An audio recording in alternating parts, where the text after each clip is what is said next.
Hey everybody, I'm Ryan from 2 Car Pros, and today we're going to be doing an oil change on a 2010 Chevrolet Camaro with the 6.2 liter V8.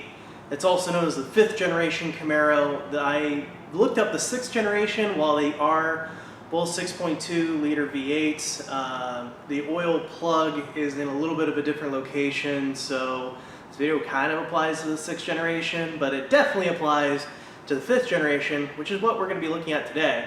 The two things you're going to really need, well, three things, is a 15mm wrench or socket and a 8 quarts of synthetic oil. I've left a link down below in the description, and the oil filter, again, down below in the description. There's really nothing difficult about this oil job. It is pretty straightforward, definitely approachable, and something that anybody can do and save a ton of money while doing it over the course of you owning the vehicle. With all of that out of the way, let's go ahead and get started. All right, so we're underneath the vehicle here. We got that safely jacked into the air. If you have any questions on that, here's a great video up in the card to tell you exactly how to safely lift your vehicle in the air to work on it. We're gonna grab a 15mm socket and remove the oil pan drain plug. And we're gonna let that drain out. All right, once the oil has stopped flowing, we can go ahead and clean off that mating surface there. We want that as clean as possible, so you can use some carburetor spray or just a rag here like I'm doing. And then inside the oil pan drain bolt, you want to look at the little O-ring in there. If that O-ring is toast, it needs to be replaced. But this one is in perfect shape, so we're going to reuse it.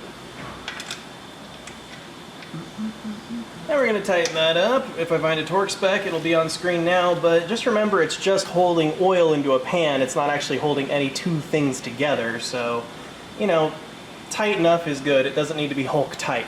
Alright, so this is the oil filter here located to the left of the oil pan, and we're going to go ahead and remove that.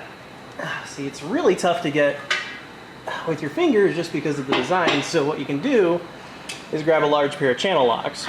And most of the time you just need to break her loose like that and let the oil start flowing. There we go. And in order to avoid a mess, we're going to wait until that stopped dribbling. There we go. We can remove the oil filter like that. It's very hot. So the next thing we're going to do is reach up there with a rag and clean that mating surface. And when we do that, we can see that there is no seal from the old filter. You can look right up there, it's just bare metal. And you can also check your old filter to see that there is a seal still in it. Make sure you have the old seal taken off. You don't want to apply two seals when you get the new oil filter in here. Alright, so the oil filter we're going to be using today is an AC Delco PF48E, link down below in the description if you are curious. And we can take that out, inspect it that it's the same as the one we took off, which it is. And we're going to grab some oil here, put it on the end of our finger, and apply it to this seal here. And what that does is ensure a good seal when we replace this oil filter.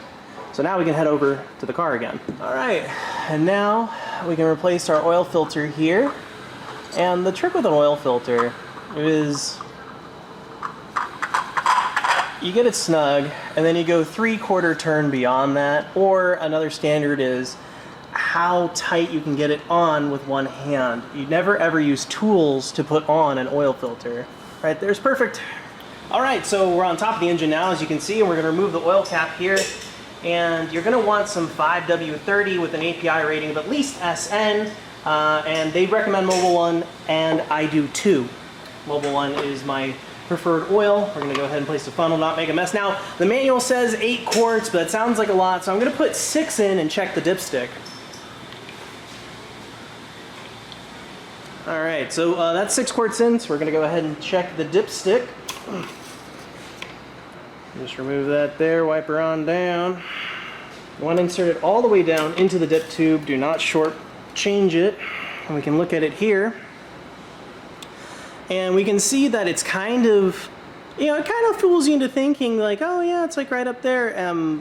You know, I see it all the way up there, but no, it's where the most amount of oil is, and you really want it to be between this 3rd and 4th dot here. You don't really want to over that dot there, but you're aiming for right there. So 8 quarts is probably the correct amount, because we haven't started the car yet. So now we put 8 quarts in, we're going to go ahead and replace the oil cap and start the engine and let it run for about 30 seconds or so.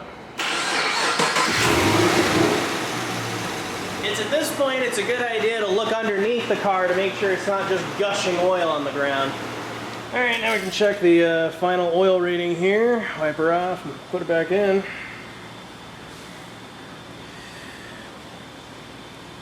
And we can see that it is just below the third dot, so probably another, I don't know, third of a quart, just a little bit more and it'll be perfect. So this particular engine took a teeny bit more than 8 quarts, so keep that in mind when you're purchasing oil. So that's how to replace the engine oil and filter in your 2010 or Generation 5 Camaro. This happened to be a 2010 model.